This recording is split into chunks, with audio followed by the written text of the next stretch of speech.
This video will show you how to perform steering angle sensor calibration using the Smart Diagnostic system. The procedure in your vehicle will be the same as in this video. Plug your device into the DLC. First, turn the ignition off, then back on. Next, select OK.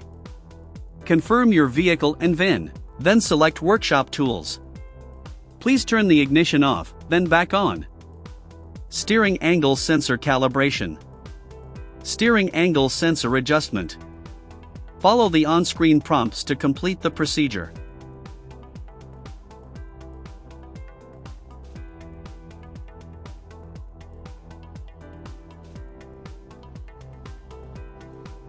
Successfully adjusted. That's how to perform steering angle sensor calibration.